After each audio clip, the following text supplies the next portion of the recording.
This video is sponsored by Bespoke Post.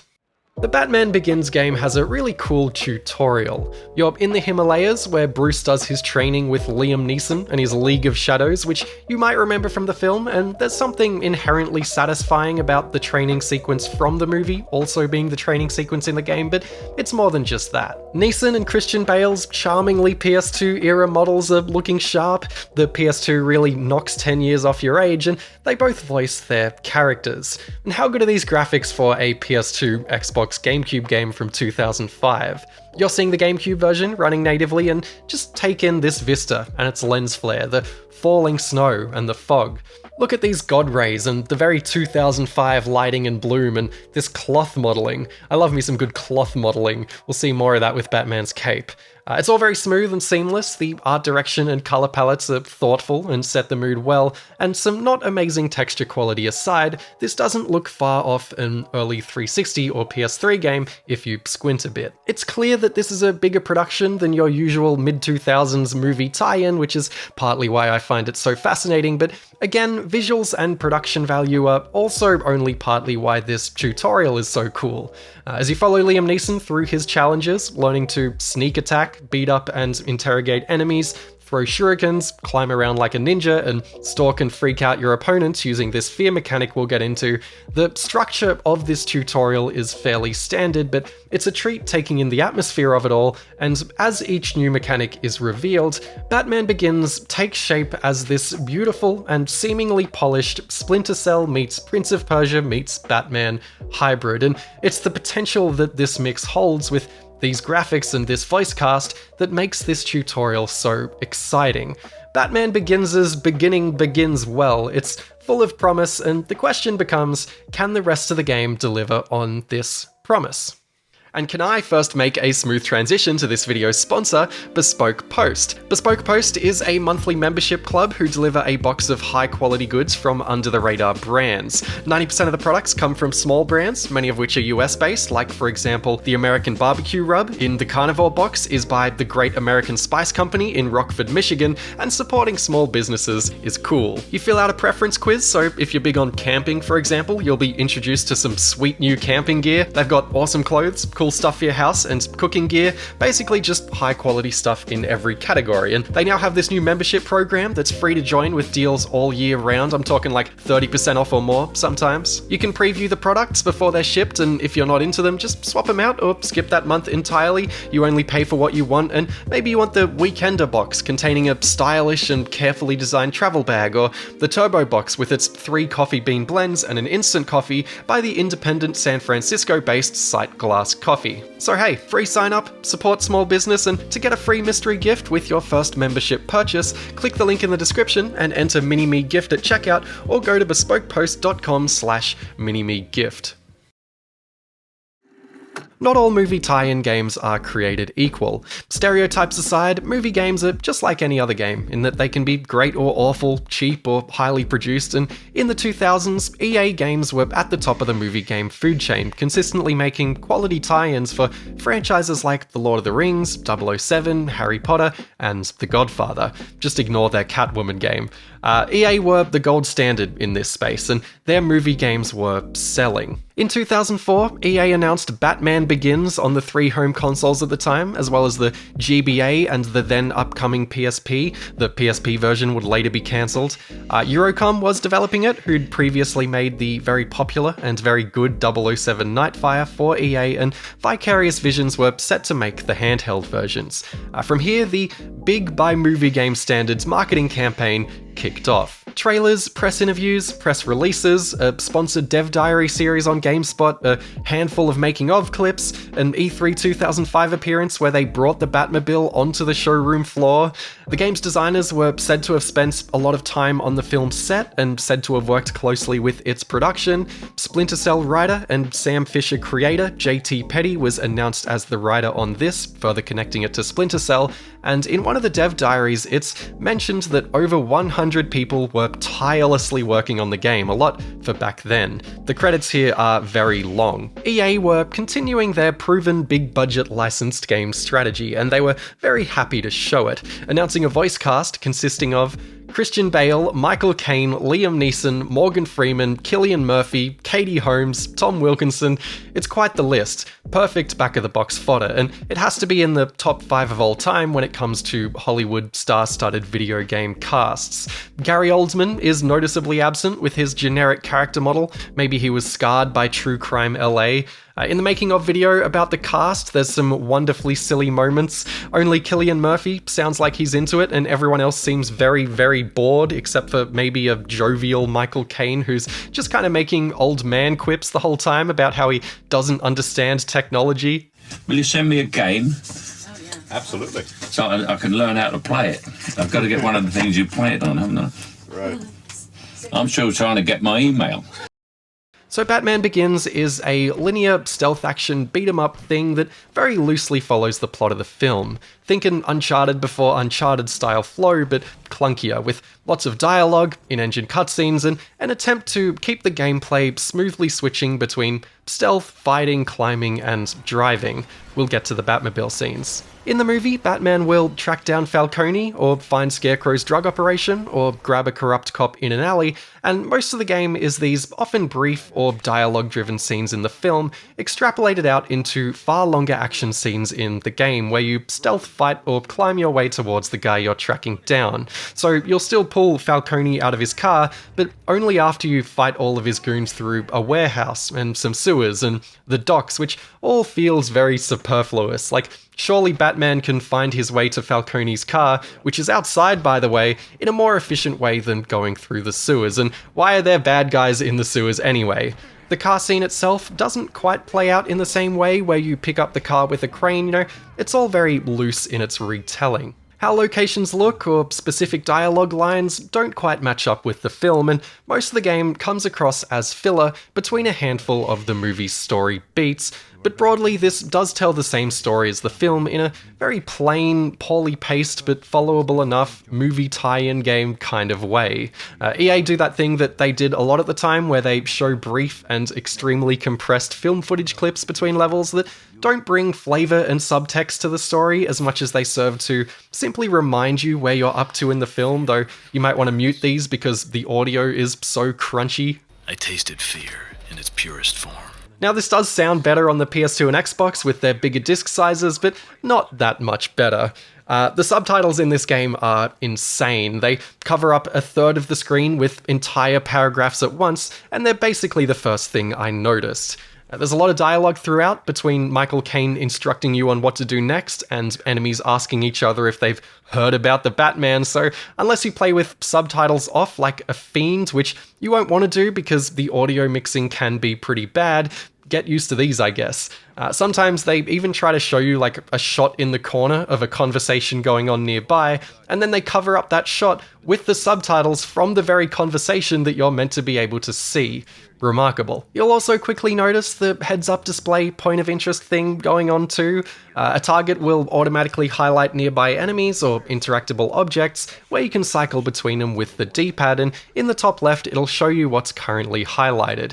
If it's an enemy, it'll show you their current heart rate, and I'm not sure what piece of technology Batman has that pulls this feat off, but the idea is you can freak these guys out, which will raise their heart rates. If you could somehow find a way to integrate fear as a weapon into a video game, it would be an incredibly cool gameplay mechanic. There's a reason that no one's ever tried this before, and it's because it's incredibly complex and the animation and art demands are huge. Fear is your weapon. This was the big marketing angle, a supposedly complex system no one's ever tried before, where you sneak around finding ways to scare enemies so much that they'll panic and become worse at fist fighting, or cower up into a ball, letting you finish them off. If they're super scared and you press the finish a button prompt, a quick cutscene from the enemy's perspective will play, where you look like that monstrous creature Scarecrow hallucinates in the film, which is a fun touch. One of the early encounters has you outside of this van with enemies inside it. You can have a look at the enemies by doing a very Splinter Cell-y peek under the door thing, and you need to get to the gate in front of the van. You could just walk in front, which will get the enemy's attention and they'll all come out and fight you, or you could knock the crates off of this forklift, which will block the enemies in the back from being able to get out, and only the two guys in the front will come out, all freaked out by what's going on, making them easier to fight. Scaring enemies will build your reputation meter, making it easier to scare future enemies as you go along, and at times there's also an area fear meter that appears, which will slowly deplete after you scare everyone, so you'll want to strike while the iron's hot. When you scare gun-holding enemies using the environment, they'll drop their guns and apparently be so spooked by some scaffolding giving way that they'll simply forget to pick their guns back up again. It's very silly. Convenient for you though, because it only takes a couple of bullets for Batman to go down. Red dots on the radar are enemies with guns, and green dots are enemies without guns. Batman Begins, the movie tie-in game, a how-to guide by Minimme. Welcome, I'll be your host for today. My name's Minimme. There are 3 combat scenarios that you'll find yourself in Batman Begins. Scenario 1, there's only green enemies. Just walk up to them and start mashing buttons. Simple. Scenario 2, there's no more and no less than 1 gun-holding red enemy. What you'll want to do is sneak up behind the gun guy using the very obvious route the game designed for you to sneak along, press the takedown button on him, and then revert to Scenario 1 for the remaining green guys. Scenario 3, and this one's very complex, so stay with me here, there's more than 1 red enemy. Ooh. You can't just walk up and mash buttons for this because you're guaranteed to get shot and lose, so what you'll want to do is throw a batarang at the environmental hazard that's been kindly highlighted and served up on a plate for you. Everyone will drop their weapons and turn into green dots, and then you can revert back to Scenario 1 from here and get punching. See, the thing about this combat is it presents as if you have choices where you can take enemies head on, or you can sneak around the edges, freaking them out before finally swooping in for the kill. But the reality is there's one singular way to approach each combat encounter. There's one singular stealth path to take if there is one, and if you don't approach an encounter in the way the game wants you to, 99% of the time, you'll die. Walk in front of the van and you'll get shot. Game over. Unless I missed something, there's never more than 1 singular environmental hazard for each combat encounter, so once you've blown up those explosive barrels that miraculously don't kill anyone because Batman doesn't kill, remember, go in and finish everyone off because there's nothing more you can do while that area fear bar depletes. The game may as well chuck a "please throw a batarang at me" sign on each hazard too, because if the heads-up display doesn't immediately target it for you, Michael Caine will probably point it out over your earpiece. Early on, you assume the game is going to take this fear concept further, but it just never meaningfully does, and once you cotton onto that fact, any illusions you might be under that there's any decision making to how you approach this combat goes completely out the window. Just follow my 3-step guide every time. This wouldn't be as big a deal as it is if beating up bad guys was snappy and fun, but it's only ever decent at the best of times. A bit clunky, very mashy, no real depth to it, and it doesn't evolve as the game goes on. I found myself wishing the explosive hazards would just finish enemies off sometimes, so I wouldn't have to do it myself.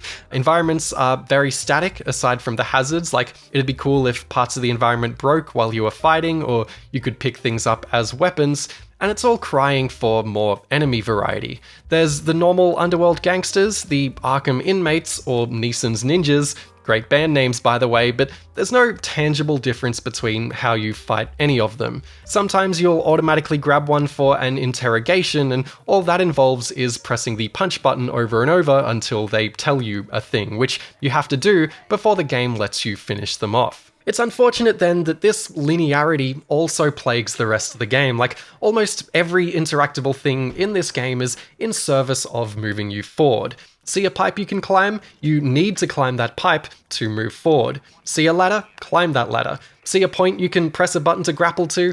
Press the button. See a box you can break? Break that box because there's a guy hiding in it who'll give you a key that you need. Why we're climbing ladders when we have a grapple gun is beyond me. Also, look at this ladder climbing animation. This is an all-time ladder climbing animation. In fact, there's a lot of goofy animations in this game that undermine the whole realistic Batman thing Christopher Nolan was going for. Like, sometimes it's all about realism, like with Batman dying by a couple of bullets, but then he climbs ladders like this. This isn't a hard thing to accept or anything, it's just a weird quirk of this game. So moment to moment, it's extremely rare that you're ever making any real decisions. It's just go to the signposted thing and do the thing over and over. I remember being surprised when I thought I found a slightly hidden room off to the side with a health pack in it. Like, in my head, I was like, wow, they finally put something off the beaten path in the game, but no, you need to go to that room to avoid an explosion that would kill you, though curiously, that explosion doesn't kill the enemy standing right next to it because Batman doesn't kill, right? The levels are impressively big, but with how linear they are, they start to feel very enclosed. Good linear games at least test your skills out, or they have you making moment-to-moment micro decisions about which enemy to shoot, or which weapon to use, or which cover to move into. Batman Begins doesn't really have any of that. You're never making real judgment calls or figuring out things for yourself. I racked my brain trying to think about which decisions you do actually make here, and you can decide to use a health pack or not, I guess, or which order to attack enemies, or if you want to use a throwable or not, like there's a handful of throwables you can use to stun and scare enemies, but none of these decisions are terribly meaningful, and that's kind of it.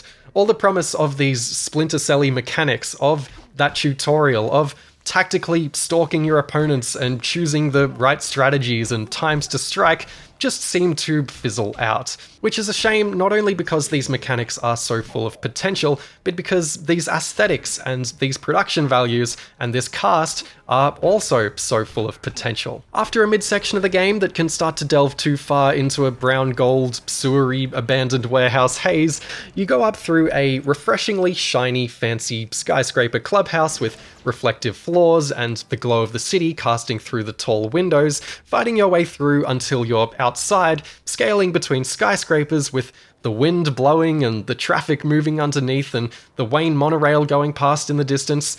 It's gorgeous, and it's a treat to climb around outside, at least while half the screen isn't being covered up by subtitles. Then after another solid chunk of nothingy warehouse vibes, you reach the Arkham level, a level that's clearly had a bit more tender love and care as you stealth around the courtyards and through the different parts of the Asylum, all of which are more visually striking and varied than usual. Kitchens, libraries, lockups, the cityscape over water. Two things stand out most about this level to me. One, it's the only one that features any real backtracking, even if it's not a lot of backtracking, and just this alone strengthens the sense of place and feels like a dramatic departure from the usual linear slop. And two, there's a section where you overload the power supply, lights start flickering and things start breaking, which freaks out all the inmates and the guards in the asylum, making them all easier to fight as you overhear them quibbing about the mythical bat monster they've been hearing about.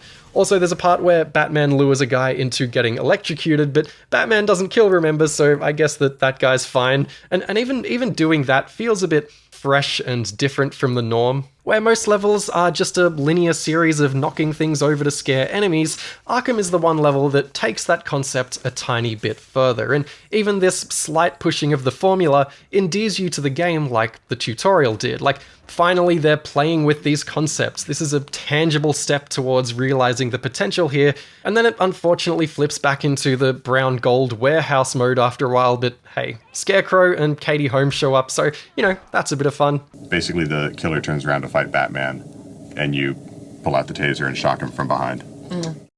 Holmes's performance is a bit half-hearted, and despite there being footage proving she was in the sound studio, she, for some reason, sounds like she's talking into a Nokia. No, please.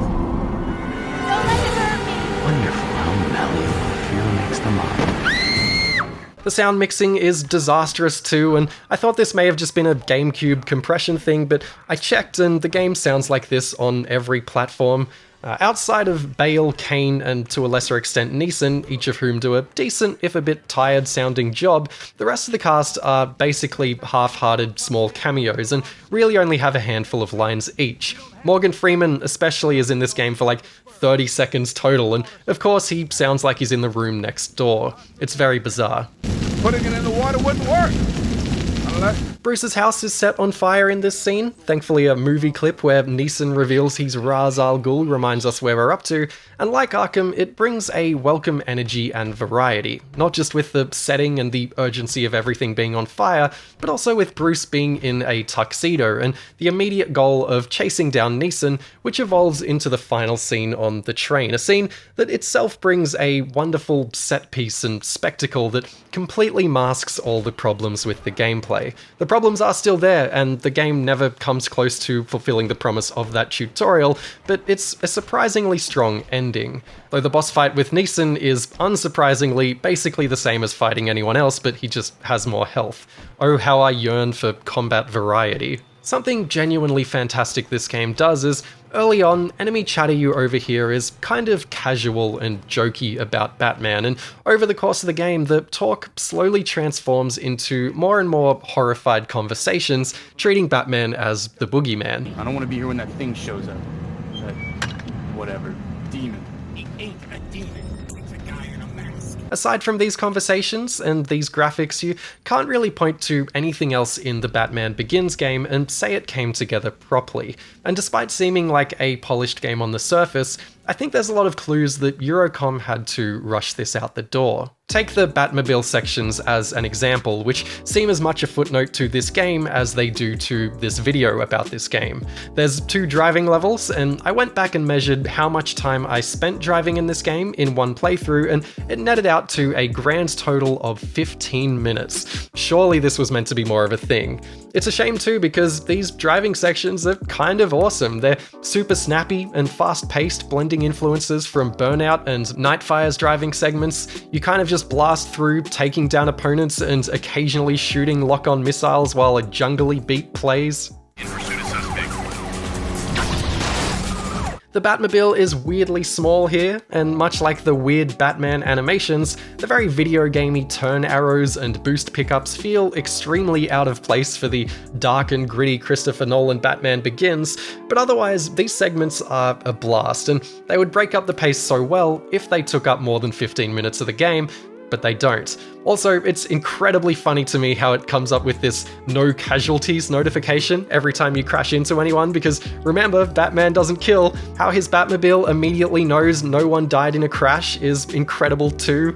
It's dumb to the point of amazing. Digging deeper on things that feel unfinished, there's these stock standard hacking and lockpicking minigames that are trivial and probably should have been cut, and the lockpicking one is literally the exact same puzzle every time. Like, it doesn't change at all whatsoever. You're always timing up the layers into the same holes every time. There's also this fancy paper unfolding animation for these sheets of paper you can pick up and read, but then I believe there's only 2 sheets of paper that you can pick up and read in the entire game. It's very weird.